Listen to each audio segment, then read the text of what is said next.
Hey, what was that? That was weird. Live from your left eye socket. We finally broadcasting from your left eye socket. We've been in contractual talks for a long time. It's a magical Monday edition of Business Pants. Joined as always by Emma A. Rod Lurking and Matt H. Rod Mascardi. I'm Rod P. Can anyone want to help me out with that? Rod P. Can you decipher that? A. Rod, H. Rod, Aaron Rodriguez. H. Rod would be Aaron Rodriguez. Hot Rod. Oh, sorry, Alex Rodriguez. Hot Rod would be H. Rod. Yeah. And then Rod P. is going to be. Isn't that a porn star? Okay, moving on. Here's the actual. I really want to do this. Although I like Matt's answer first. A. Rod should be Aaron Rodriguez. Oh no, that's Aaron Hernandez. The convicted. Yeah, I murderer just for fused. Patriots. Forget it. Oh, Yeah, A. Rod actually is Alex Rodriguez, former baseball player. H. Rod is actually Matt's former boss, a CEO of a S&P 500 company, Henry First Rodriguez. of all, he's Henry Fernandez, not Rodriguez. Oh, sorry. I forgot. See, I'm so on the Rod thing that I forgot. You're right. It's Henry Fernandez. So I've already screwed it up in like 4 different ways. And Rod P was Roddy Piper from my childhood. All right, so I screwed that up completely.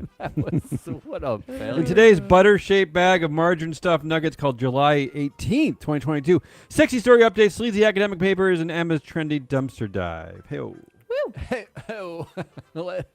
Let's move on before someone. Nobody's gonna like this. Let's get to the updates. I'm not going to apologize. Look, we're in a very delicate seesaw here between providing entertainment and actual information. I mean, I just figured we have when do we do the information part? We have at least a couple of junior analysts at Glass Lewis who don't know how to work the internet, and they rely on us to understand things. I'm afraid it's actually less Glass Lewis, and I think that we feed directly into Goldman Sachs now. Okay, all right. So for all you out there who don't understand the SEC filings, we're here to help you. We alluded to it a lot last week, so let's fire up the Business Pants Merger 8000 translator and talk about all the latest SEC Twitter filings. And I know this is probably depressing a lot of you, including you, Matt, but if you're really hating this, go ahead right now and skip to our next episode where we cover serious stuff like being addicted to Skittles in the craft non-alcoholic flex sober beer market. Yeah. We're talking about that tomorrow, so go ahead and skip the episode. Yeah, we are. If you want. All right. Ready? In chronological order, starting last Monday. Let's start with this one, Matt, because this sort of dovetails to the new product you're working on, Board Sabermetrics here from Free Float. So let's talk about it. Okay. Here's the filing. In connection with the pending acquisition of Twitter, they announced that they announced the lawsuit. They announced that Brett Taylor, the chair of Twitter, announced that Twitter had filed a lawsuit against Elon Musk. And then it goes on to say that Parag, the CEO, and the CFO, Ned Segal, each subsequently retweeted the Taylor post. They call it the Taylor post. Why is this important? Because I'm asking you too, Emma, but I'm asking especially our Board Sabermetrics genius, Matt Mascardi. Mm-hmm. Does this give us insight into the current power structure at Twitter? Because this first came from the chair, Brett Taylor, then it's the CEO, then it's the CFO. And I'm asking it because have we been underestimating the power of independent board chairs? And what does our Board Sabermetrics have to say about this? Anything? Seriously. I mean this seriously. We do not have a retweet metric. We do not have retweet order. You're focusing on the wrong thing. That's what I really on the wrong want. thing. I really want you to focus on that this comes from the chair, Brett Taylor. Is Brett Taylor really in charge? We don't hear a lot from Parag. Is it really the independent chair who's in charge of this company? I think they this is a merger and acquisition that's not actually going to be driven by the CEO. It's driven by the board, and the chair of the board speaks for the board. And this is actually very calculated. Do we underestimate the power of independent board chairs? Do we? Here's what I think. And we argued about this for a while before we found a data error. I think. Yeah, it's true. Our vendor. But we fixed the data error, so we you, fixed all the you data error doubters that our vendor gave piss us. off. We argued that Brett Taylor, about the level of influence Brett Taylor has. He very clearly is the spokesperson on this issue, because you're not exactly hearing from manipulative language. Manipulative language. Fei Fei Li. We don't hear any statements out of Fei Fei Li, who's also on this board. Parag is sort of like the internal spokesperson, and Brett is acting very much as the external spokesperson. Now, that does not mean that Brett Taylor is more influential than Parag Agrawal is necessarily. However, in this case, we know Parag to be largely a puppet and a sacrificial goat. Stay tuned, because we're still running those numbers, and when we have them, I do actually want to talk about how we see the influence at the Twitter board to see who we can is go actually deep. on top. All right, moving on. The next filing is actually Parag, the CEO's email to employees. It's basically pretty good. The guy, I'm going to say, the dude knows how to write, at least whoever's writing for him. They hit lines like this, but with each challenge, we have persevered through our purpose, our focus on our customers, and above all else, our resilience. He said, we plan to hold the buyer fully accountable to fulfill his contractual obligations. Notice, unlike us, he refuses to say the word Elon or Musk. I like that. It's like Voldemort. I like it. Very clever. Totally. He also, I want to point out this line to you, Emma. He says, our resilience, collectively, will carry us forward. He understands comma usage. This dude knows how to write. I was about to say. Yeah. This, well, I don't know if he knows I like how. Parag more. Yeah. I don't think I would necessarily equate that to knowing how to write, because should well, he knows every grammar. sentence have 4 properly used commas, even if they are properly? I think yes, actually. It's debatable, in my opinion. I like that. All right. No, I disagree. I like the multi-comma use. I like the. I love it, frankly. Yeah. An Oxford comma until I die. All right, here we go. Forever. Here's where he agree. fails. He starts off the letter with this team comma. I ask either one of you, when did it become okay to collectively call your entire workforce team? I hate this. What is this team? I do agree with this point. I think the Team. point that you're trying to make is Hate like, team. are we a team, or do we just do this for money and to live? And I think it's a good distinction to make. Okay. If I was articulate and not feeble-minded, I might give you 3 or 4 reasons why I hate team. But all I can say is this: stop it with this team shit. Is that articulate enough for you? Yeah, that was fun. I think you're overplaying, because I waiting for the Slack message that says, "Hey team, can we work on this?" from you. Well, you did do that to us Oof. recently, didn't you? Didn't you team us kind of tongue-in-cheekly a few weeks ago during a meeting? Did I? Didn't you? You did. You teamed us. Can't we go for like band of mongrels or something more No, interesting see, than that- team? that's when you I don't know get what's happening, into Emma. like when Facebook employees are called Facebookers or whatever, or No, Twitter ew. employees are called twats or whatever. I don't know what they call each other. Whatever the hell they call. Oh, actually, we that's get to where that. you get those stupid names. Stay tuned. Yeah, I thank hate you, the Emma. Stay stupid tuned. We names. get to this. Okay, he goes on to say, the work all of us do as individuals and as #OneTeam impacts people's What? lives and comes with deep responsibility and meaning. I get that using a hashtag at a company that relies on hashtags might feel like something that is okay, but it's not. And which is it? Are you team or one team? This is where he throws me. You wouldn't this address dude is one Stanford team. educated. Are you team you- or one team? You wouldn't address, but it does make me think back to like Yes. the biannual, and by that I mean within the year, reorgs and rebrands in which Ooh. you have We'll like get to that 5 later, new too. pillars of Yeah. virtue hated that you're those. supposed to Boy, follow did I hate now. those. You're one team now. You're the team next month. You're super team 3 months from now. It actually gave me shivers when I saw that. It Well, did on make that me- note, PTSD. actually, when we were at MSCI, they did go through a one MSCI internal rebranding at one we point. had did that. they not? Yeah, we did. We had that. Yes, all one word, I think. One MSCI. One MSCI, one word, yeah. Which There- makes there me was wonder. like- Yeah. There's But one what is MSCI without the consultant one? behind all this. Is that not one entity? Just MSCI? No, Is that not an there is entity? one. Somewhere there's one consultant who's like laughing over a cup of coffee every morning, being like, "There's another company who wants to like find their soul, and we're just gonna put the word one Slap in a front one of on it, there. and then we're done. It's like, pay me $1 million. It's worked out great for me. Where's the bipolar MSCI? That's I would have signed up for that. That would have been more exciting. Oh wait, what? You're just triggering. You're just triggering Emma with that. Oh, I love getting beeped. All right. The next filing in the Twitter Musk war is this one. This is a communication simply called Twitter Acquisition Tweep FAQ. Okay, there's I'm four sorry, words what? here. Yeah, What? thank you. 4 words here. One is an acronym, and one is one I just simply don't understand. See, this is what's wrong with the world.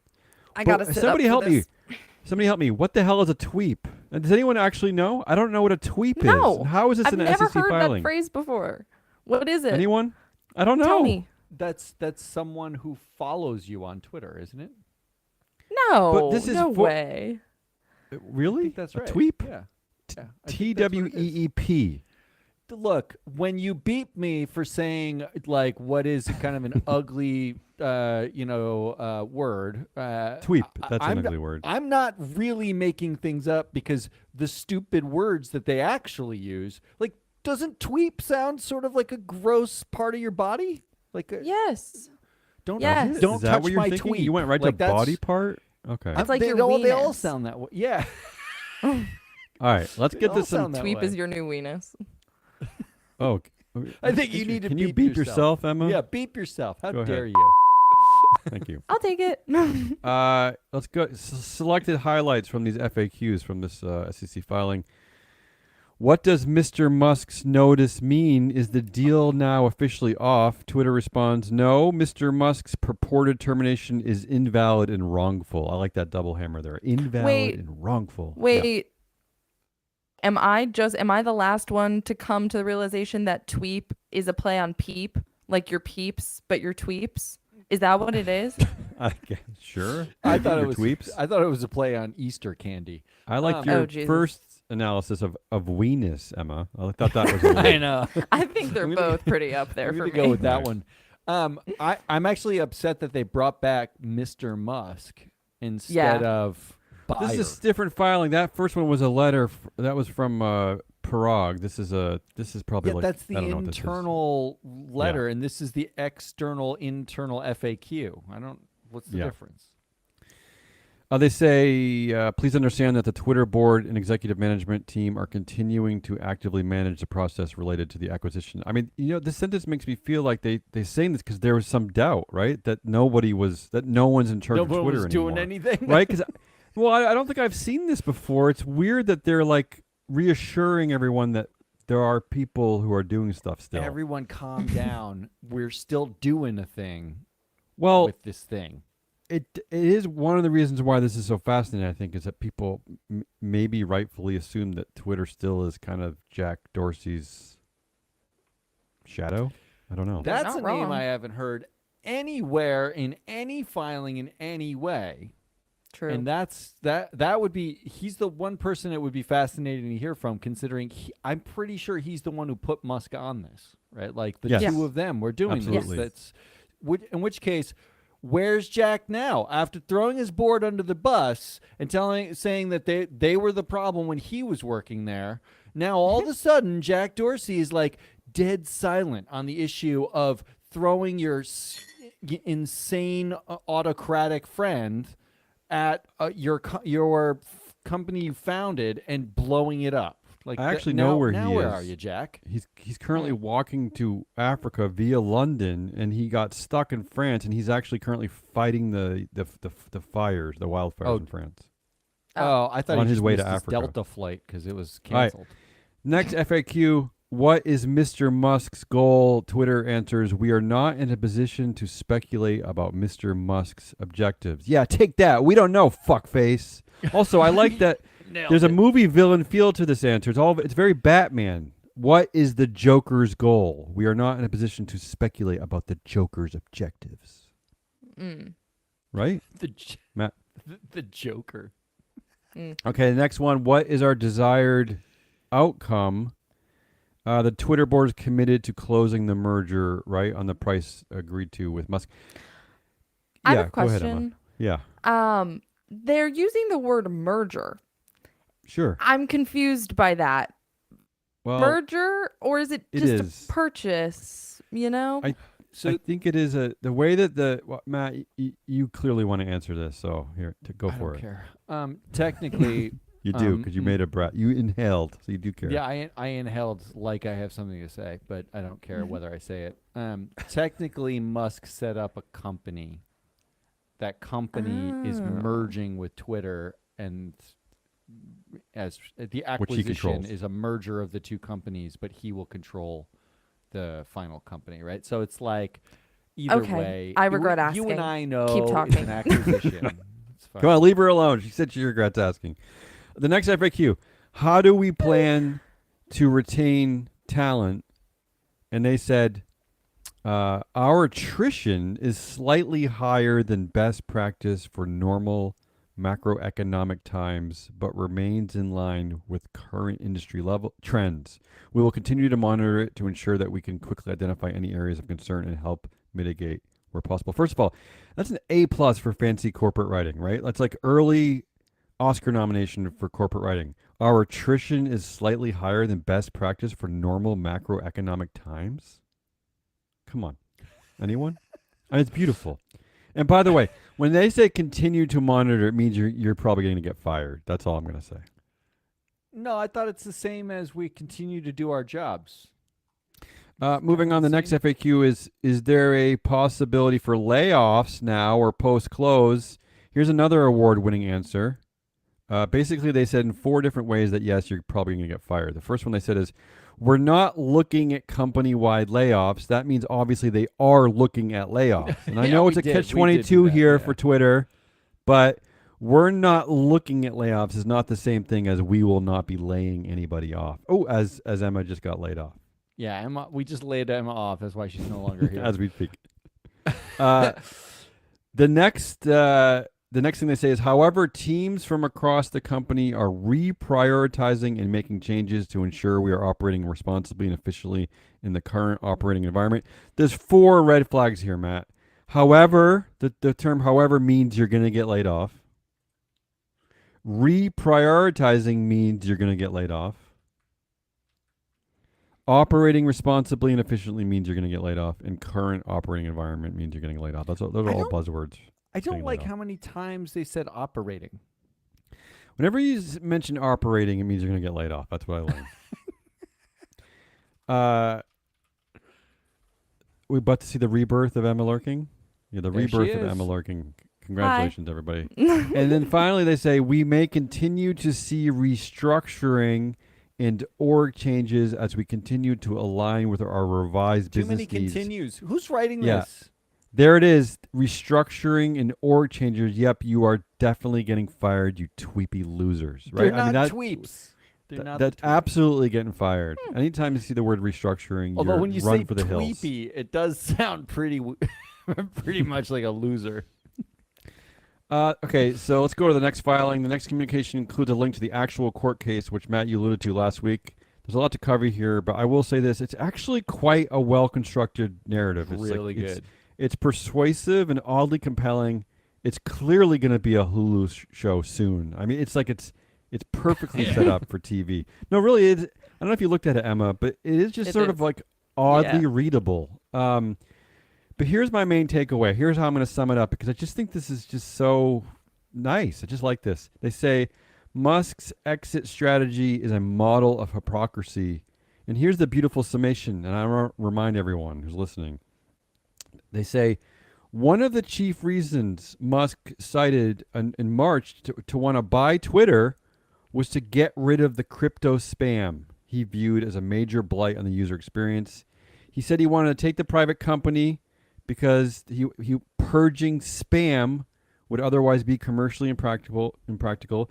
He said a tweet in April said, if our Twitter bid succeeds, we will defeat the spam bots or die trying. And then in the press release, he said he would prioritize defeating the spam bots and authenticating all humans But then suddenly, when he decided he didn't want to buy the company anymore, he decided that the spam was a serious problem and that he couldn't buy the company. Despite like that was the reason why he wanted to take the company private, was to eradicate the spam.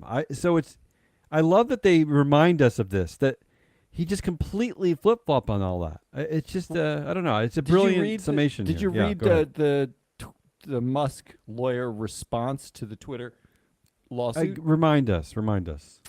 In which they say basically Musk at this point is just it's all stalling. The goal here is to drag this out as long as possible, because the markets can come back and then you can basically renegotiate a price, and Twitter can't be in limbo for that long. So that's their leverage. Well, that's why Twitter's calling for a quick 4-day trial in September, right? And Musk's lawyers' response are, we asked for all this data. You dragged your feet for 2 months, and now all of a sudden you want an expedited trial. Like that's ridiculous. And then just dove into the data that they didn't get the data, and the spam bots are a problem, and they know the spam bots are a problem from the data that they got. It's really, I don't see how on earth this goes well. It can't go well. Well, first of all, they gave them actually, it's a word I've never even heard before. It's beyond terabytes. They gave them like 49, it was called like tetrabytes worth of data. It was an enormous amount of data. But second of all, just to remind you, he started this off knowing about the bot problem, the spam problem. He was the savior of this problem. So this is why I can't connect this. Doesn't make no sense.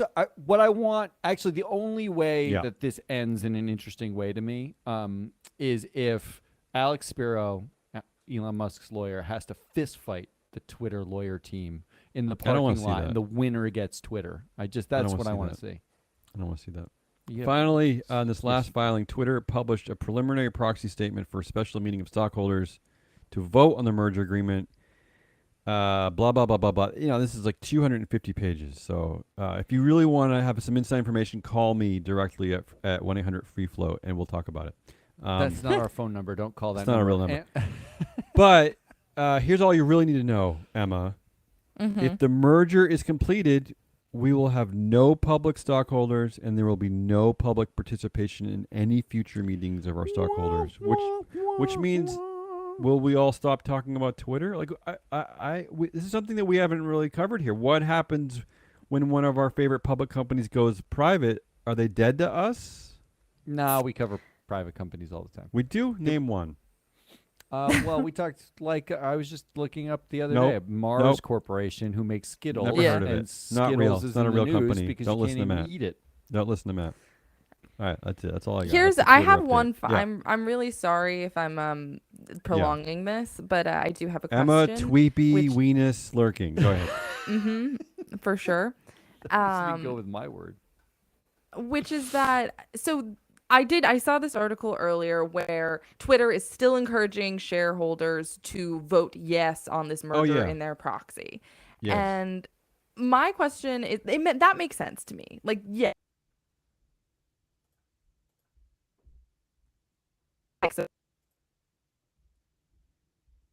Be off of their plate, this merger goes through. But is that not like a governance problem? In some way, like, would that not affect, for example, their ESG score, hypothetically, if they are proposing that this man who is clearly not committed to the company is going to buy it, and they're encouraging that? Like, is that bad? But it won't be a publicly traded company at that point, I guess, right? I mean, it drops off the public market. Look, it depends on, all of this depends on whether you believe in the myth of what Twitter is. Like, is it a powerful town square for the internet where people can gather and whatever, and it should be moderated in a certain way? Or is it really just like 4% of the market for social media? And if it were to fold into oblivion, 5 journalists would care, but nobody else would, right? Like, in which case, the governance issue doesn't really exist, because when Elon Musk takes it, what's likely to happen is everyone's going to leave it, right? Like, all the employees will leave it. The none of the executives are going to stay. They're going to cash their options out as part of the merger, and they're going to go away. So you won't even have fundamentally Twitter as a whatever Twitter was, that's not the thing that you would be looking at and rating and understanding as an analyst anyway. So forget governance issues. I mean, like, it's going to have all sorts. Well, you either think it matters or it doesn't. And if it doesn't matter, you're just kind of like, this is fun, but I don't care. But Emma, you've hinted rightly at the problem in general these days, which is that which is why we talk a lot about stakeholder capitalism, is because really the only stakeholder that companies mostly still care about are the shareholders. They just want to help their shareholders get richer. And you're right, they don't care about any of the stakeholders. I mean, this is a disaster for the employees at Twitter, an absolute disaster. And yet it doesn't even need to figure into their logic because it hasn't been codified at this point that you have to care about your stakeholders. You just have to care about your shareholders. So you're right though, it's a disaster. Okay, but, I guess it's just a disaster. All right, I hate it. I hate talking about Twitter and Elon Musk. Yeah, let's go to our nerd alert. Nerd alert. It's Come on. Nerd alert. Nerd All alert. right, Come nerd on. alert time. Yay, nerd alert. Is that really something to cheer about? Yeah, it is. Actually, it is. It is something to cheer about. It is. I cheer the nerds all the time. If you were wondering, geez, this anti-woke movement feels like really bad for liberals or ESG or whatever. You're totally wrong. Okay. The nerd alert is going to prove it. Here's the paper. Yeah. The anti-woke paper. It's called Gas, Guns, and Government, Financial Costs of Anti-ESG Policies. Whoa. It's written by Daniel Garrett of Wharton, which, as we all know, is a bastion of liberal thought and ESG progressiveness. Yeah. And Ivan Ivanov, yes, real person, of the Federal Reserve, which we all know has a super liberal bias. Everybody thinks the Fed, and they think coddling, babies in little poor countries. Babies. That's what they think, right? Here are your takeaways from the paper. The authors estimate that Texas's ban on banks and asset managers that have ESG policies that they say discriminates against fossil fuels, that ban, that law, will cost Texas between $300 and $530 million in interest costs on bonds just by banning them, because they might not have enough underwriters by law. When they're done, they actually will be forced to negotiate fees instead of minimizing them in an auction, and they have to pass those costs down to taxpayers. Meaning, I don't know what you're talking about, but it sounds expensive to be anti-woke. They banned the biggest capital market players on the planet, and now they do not have access to cheap capital, so they have to pay more to borrow money. Well, you're hitting on the political thing that scares me the most about this, like anti-woke, anti-ESG, and all these movements in general, is that the sum result typically is to make your constituents, the people in these areas, more and more depressed and poor and angry, right? Like so it's just like creating this. If they future, know anything, if any of the electorate is educated, what they'll know is Texas cost itself $500 million because it banned the people who gave it money. I think what you're saying is that this should be required listening in Texas. I think that's what you're saying. Business pants should be required. Not listening. only that, but that's the whole paper. There's literally nothing else in the paper. Is that an academic study? What is? I don't understand what that is. Well, the process by which they get to that estimate and how they actually do the methodology is very complicated and takes into account a lot of factors. I don't even know what they're talking about. It must be complicated. But it's all it says is, this is my reading of it. Congratulations on your new law that protects whatever it is you think needed protected from the barbarian liberals who were, I don't know, doing a thing. Congratulations on stopping them.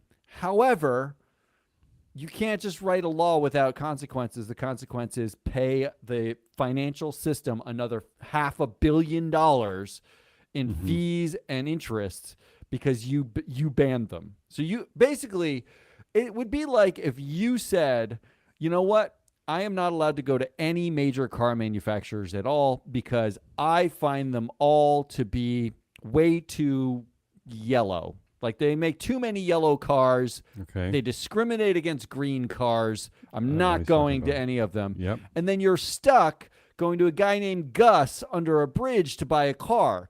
Now, Yes. is the interest rate you're going to get from Gus under the bridge higher or lower than the interest rate you're going to get from a massive manufacturer who has 5 million cars to Wait, sell? Are you saying that the G in ESG stands for Gus? That's what we've been waiting for all this That's time? what we found out. That's what this law let us know. And that is my nerd alert. I like that nerd alert. Anti-woke costs you a lot of money. I like that. Of Nerd course, I alert. think we kind of knew that deep down.